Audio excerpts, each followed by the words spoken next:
चालत जात होते। त्यामध्ये काही वयोवृद्ध आजी आजोबा, काही लहान मुलांचाही समावेश होता। वास्तविक नागरिकांनीच परिस्थितीचं भान ठेवून वागणं गरजेचं आहे। राधानगरी तालुक्यात सुरू असलेल्या पावसामुळे दूधगंगा नदीची पाणी पातळी झपाट्यानं वाढली आहे। त्यामुळे अनेक ग्रामीण भागातील रस्ते पाण्याखाली गेले। कपिलेश्वर आणि मांगोली या दोन गावांचा तर संपर्क तुटलाय। दोन्ही गावात दूध नेण्यासाठी टेम्पो येऊ शकत नसल्यानं दूध संस्थांनी ट्रॅक्टरमधून दुधाचं संकलन सुरू केलंय। तर नागरिकांना गावाबाहेर जायचं असल्यास जंगलातील पायवाटेवरून प्रवास करावा लागतोय। त्यामुळे मुख्यमंत्री सडक योजनेतून तारळे बाजार रस्ता तातडीनं मंजूर करावा अशी मागणी कपिलेश्वरचे सरपंच शहाजी पाटील आणि मांगोलीचे सरपंच नेताजी पाटील यांनी केली आहे।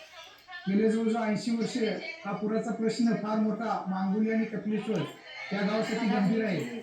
जवळजवळ 7,500 लोकसंख्या या दोन्ही गावची आहे आणि वर्षाला या पद्धतीनं इथं पाणी येऊन दोन्ही गावचं रस्ते बंद होतात। कुणीकडे जायचं म्हटलं तर गैरसोय आहे आणि या ठिकाणी काही डिलिव्हरीचे पेशंट असतील, काही पेशंट असतील, काही अचानक उद्भवणारे प्रसंग असतील तर अशा प्रसंगाला सुद्धा जायला रस्ता नाही।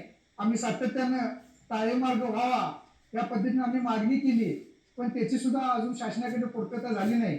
आणि जर ताळेमार्ग झाला आणि एकीरवळीपासून ते सुताराच्या घरापर्यंत जरी साधारण 7-8 फुटाने जर भरून घेतलं तर निश्चितपणे हा मार्ग पावसाळ्यात सुद्धा नेहमी चालू राहील। काही नागरिक तर चक्क पूर आलेल्या रस्त्यावर जीव धोक्यात घालून चालत ये-जा करतायत।